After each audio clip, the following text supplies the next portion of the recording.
एक बड़े जंगल में एक शेर रहता था। वह उस जंगल का राजा था। उस जंगल में सभी जानवर आपस में मिलजुल कर रहते थे। शेर के दो बच्चे थे, एक का नाम रुद्र और दूसरे का नाम शक्ति। समय बीतता गया और शेर बहुत बूढ़ा हो गया। एक दिन उसकी मृत्यु हो गई। शेर की मृत्यु के बाद जंगल के सभी जानवरों के मन में सवाल उठने लगा कि अब जंगल का राजा कौन बनेगा, रुद्र या शक्ति। दोनों ही बड़े हो चुके थे, लेकिन उनमें आपस में बनती नहीं थी।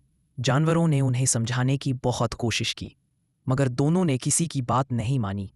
तब एक बूढ़े हाथी ने समाधान निकाला। उसने कहा, जंगल को दो हिस्सों में बांट दिया जाए। एक हिस्से का राजा रुद्र होगा और दूसरे हिस्से का शक्ति। यह बात दोनों ने मान ली और घोषणा कर दी कि अब सभी जानवर अपनी मर्जी से तय करें कि वे किसके हिस्से में रहना चाहते हैं। उसी जंगल में दो खरगोश रहते थे, गोलू और भोलू।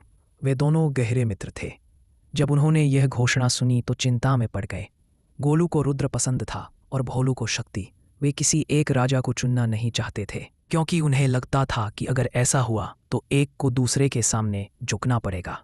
बहुत सोच विचार के बाद उन्होंने फैसला किया कि वे इस जंगल को छोड़ देंगे और किसी दूर दूसरे जंगल में जाकर साथ रहेंगे।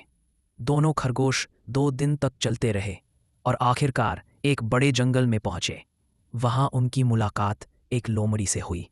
लोमड़ी ने उनसे पूछा, तुम कौन हो और कहाँ से आए हो? गोलू और भोलू ने उसे अपनी सारी कहानी बता दी। सब सुनकर लोमड़ी ने कहा, यहाँ का राजा बहुत गुस्सैल है। वह बाहर से आए जानवरों को अपने जंगल में रहने नहीं देता। यह सुनकर दोनों बहुत चिंतित हो गए। लोमड़ी बोली, चिंता मत करो, मैं यहाँ की मंत्री हूँ। राजा मेरी हर बात मानता है। मैं उससे कह दूंगी कि तुम मेरे दोस्त हो, पर कुछ दिनों के लिए यहाँ रुके हो। गोलू और भोलू ने उस पर विश्वास कर लिया और उसके साथ चल दिए। थोड़ी दूर जाकर लोमड़ी बोली, तुम दोनों यहीं रुको, मैं पहले राजा से बात करके आती हूँ।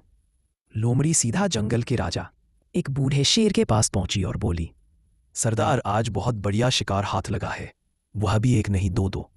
शेर यह सुनकर खुश हो गया और बोला, जल्दी से उन्हें मेरे पास ले आओ। लोमड़ी ने वादा किया, ठीक है, लेकिन खाने के बाद मुझे हड्डी का टुकड़ा देना मत भूलना। फिर वह गोलू और भोलू के पास आई और बोली, राजा ने सब सुन लिया है, अब तुम दोनों में से कोई एक मेरे साथ चलो, बाकी सब मैं समझा दूंगी। गोलू उसके साथ चल पड़ा, लेकिन भोलू को शक हो गया। वह चुपके चुपके उनके पीछे चलने लगा और पास के एक पेड़ के पीछे छिप गया। उसने देखा कि जैसे ही लोमड़ी गोलू को शेर के पास लेकर पहुंची, शेर ने तुरंत उस पर हमला कर दिया और उसे मार डाला। शेर बोला, जा अब दूसरा शिकार भी ले आओ। यह सुनकर भोलू कांप उठा। डर के मारे वह वहां से भागा और भागते भागते अपने पुराने जंगल में वापस पहुंच गया। अब उसे गहरा पछतावा हो रहा था। वह सोच रहा था, काश हमने अपनी दोस्ती में अभिमान को जगह न दी होती, तो आज मेरा दोस्त गोलू मेरे साथ होता। यह कहानी हमें सिखाती है कि दोस्ती में अभिमान और जिद को कभी जगह नहीं देनी चाहिए, वरना उसका अंजाम बहुत बुरा हो सकता है।